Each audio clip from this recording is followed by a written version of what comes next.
बस हम जो कहानी चल रही है उसी को हम बताएं, आप लोग अवगत कराएं। सब लोग जानते हैं, सबके मन में लड्डू फूटा होगा, पूछिए। तो हमसे किसी की दुश्मनी नहीं है इन लोगों से, जो है ठीक है, जाने दीजिए, उसकी बात ही छोड़िए। हम जो है आप लोगों को एक कविता हो, क्या नाम है, चुटकुला सुना रहे हैं, सुनिएगा। अरे सर, आपके लिए हम बोल रहे हैं, आप बैठिए, आइए सर, बैठिए आप। सही आप देखिए, दो लोग हैं, दो, एक बड़े भाई हैं, एक छोटे भाई हैं। बड़े भाई तो ठीक है, सादे विचार के हैं, सबसे खतरनाक ये है,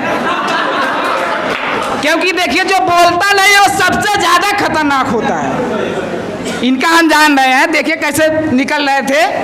तो बैठे रहिए आप हमारी जो है चुटकुला सुनिए।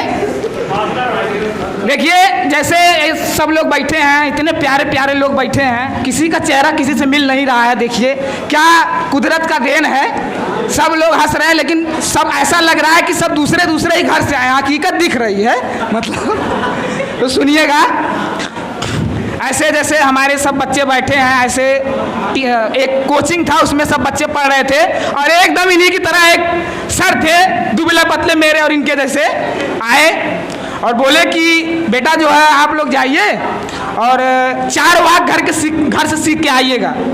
मतलब उससे बोल दिया कि 4 वाक्य कोई भी हो सीख के आइएगा। ऐसे एक कल्लू जैसा लड़का यहीं पे बैठा था, आपको नहीं कह रहे भाई, एक यहीं पे बैठा था, डेस्क खाली है, आप अपने हमको मत लीजिएगा। तो वो एकदम आगे बैठा था और सर बोले कि एक काम करो, तुम जाओ घर, सबसे पहले तुमसे ही पूछेंगे, 4 वाक्य सीख के आना। अब बेचारा छोटा सा था, आधा तो पागल होता है छोटे लोग, बोले क्या 4 वाक्य सीख के आएंगे, चलो ठीक है। घर गया हो तो पहले घर गया अपने पापा के पास, तो उसके पापा मोबाइल में पता नहीं क्या व्हाट्सअप कहीं भेज रहे, तो वही चल रहा था, आप समझ लीजिए। तो कह रहे कि पापा एक वाक्य सिखा दो। तो कह रहे देख लीजिए, हम यहाँ वो सुना रहे हैं, दोनों लोग गायब हो जा रहे हैं। तो बोला पापा एक वाक्य सिखा दीजिए। तो बोला अभी दिमाग मत खराब करो, अभी वो दूसरे की तरफ चली गई है, अभी तुम दिमाग मत खराब करो, एक तो घर में रखा हूँ, जाओ उससे बनवा लो, मतलब समझ रहे हो ना, वही। फिर उसके बाद कहा सटअप, वो लिख लिया, बोला ठीक है। फिर उसके बाद अपने भैया के पास गया, उसके भैया एकदम बारात जाने वाली थी, एकदम टांच सूट बूट लगा के, चश्मा वश्मा लगा के, एकदम जाने ही निकलने ही वाले थे। कहे भैया रुकिए। कह रहे क्या है? कह रहे एक वाक्य सिखा दीजिए कोई। कह रहा बेटा देख रहे हो, हीरो, लिख लिया। फिर उसके बाद अपनी दीदी के पास गया, दीदी नहीं जाने दीजिए, दीदी कहेंगे तो दुश्मन हो जाएंगे। भाई दूसरा भाई के पास गया, तो वो बोला कि भैया मुझे एक वाक्य आप भी सिखा दीजिए। तो उनको लैटरिन लगा था, वो जाने लगे लैटरिन करने, तो बोले बेटा लैटरिन का डिब्बा, लिख लिया। उसके बाद अपनी मम्मी के पास गया, बोला मम्मी 3 हो गया है, एक आप बता दीजिए। कह रहे क्या बेटा? कह रहे एक कोई वाक्य सिखा दीजिए।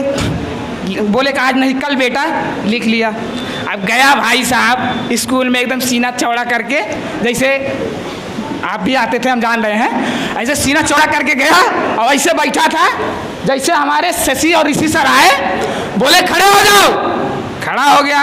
कह पहला वाक्य सिखाओ। कह सटअप, अभी मेरी वाली दूसरी के पास गई है। कह रहे क्या? अपने आप को क्या समझते हो? क्या 1 मिनट से रुकिए। कह रहे हीरो, लिख लिया। फिर उसके बाद कह रहा है इस स्कूल का क्या नाम है? कह रहा लैटरिन का डिब्बा। कह रहा बदतमीज कहीं के, तुम्हारा नाम काट के बाहर कर दूंगी। कह रहा नहीं कल बेटा, जाओ। निकल गया। तो एक बार ताली बजा दो यार। तो यही सब है, हम आप लोगों को यहाँ आए हैं और इतनी बात बोल दिए, तो अगर देशभक्ति पे कुछ ना बोले तो बेकार है, क्योंकि आज का दिन, वैसे तो हम अपनी जुबान से उनकी जो कुर्बानी वो बयान नहीं कर सकते, लेकिन एक छोटा सा कुछ सुना दे भाई, बहुत ध्यान से लग रहा है मेरा भाई, ठीक है? सुना रहे हैं? ठीक है। कि पृथक, क्या भाई सुना रहे हैं सर? अरे आइए सर, कहाँ पड़े हुए उधर। कि पृथक हर धर्म होता है, पृथक परिवेश होता है, पृथकता में रहे मिलजुल के ये उद्देश्य होता है। जहाँ रहते मुस्लिम सिख ईसाई, जो समझे देश को अपना उसी का देश